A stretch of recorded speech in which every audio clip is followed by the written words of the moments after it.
Service pensioners യൂണിയന്റെ നേതൃത്വത്തിൽ നിർമ്മിച്ച വീടിന്റെ താക്കോൽ കൈമാറ്റം മെയ് 1 നടക്കും. 8 വീടുകളുടെ നിർമ്മാണമാണ് പൂർത്തീകരിച്ചത്.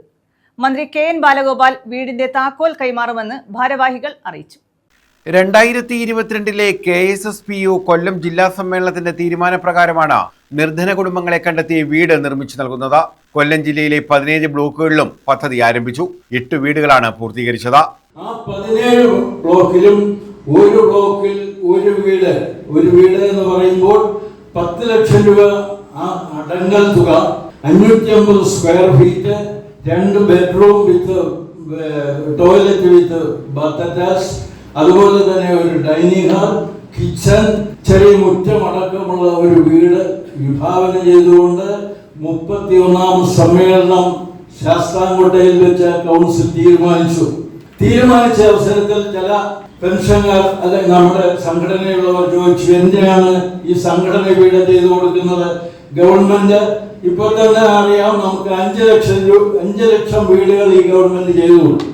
എന്നാൽ ഞങ്ങൾ അതിൽ കണ്ടത്, ഈ ഗവൺമെന്റ് കൊടുത്ത വീടുകളിൽ സാങ്കേതിക കാരണങ്ങളാൽ കൊടുക്കാൻ കഴിയാത്തവരെ നോംസിന്റെ അടിസ്ഥാനത്തിൽ മന്ദബുദ്ധികളായിട്ടുള്ളവർ, വിധവകളായിട്ടുള്ളവർ, അതുപോലെ തന്നെ സാമ്പത്തികമായി ഏറ്റവും പിന്നോക്കം നിന്ന ഒരു കണ്ടീഷൻ, നമ്മൾ വീട് കൊടുക്കുമ്പോൾ പെൻഷൻകാരല്ലാത്തവർക്ക് കൊടുക്കുകയും.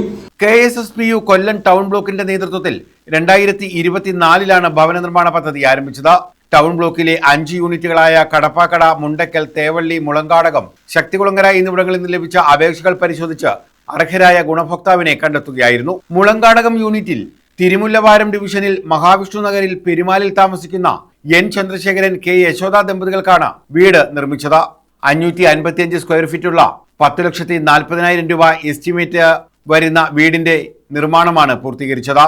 വീടിന്റെ താക്കോൽ കൈമാറ്റം മെയ് 1 രാവിലെ നടക്കും. മന്ത്രി കെ.എൻ. ബാലഗോപാൽ താക്കോൽ കൈമാറുമെന്ന് KSSPU ജില്ലാ പ്രസിഡന്റ് P. ചന്ദ്രശേഖരപിള്ള, ജില്ലാ secretary K. Rajendran, K. Sampathkumar, N. Natesan, NP Jawahar, H. Noushad, doctor Sushamadevi എന്നിവർ അറിയിച്ചു. ന്യൂസ് ബ്യൂറോ, കൊല്ലം.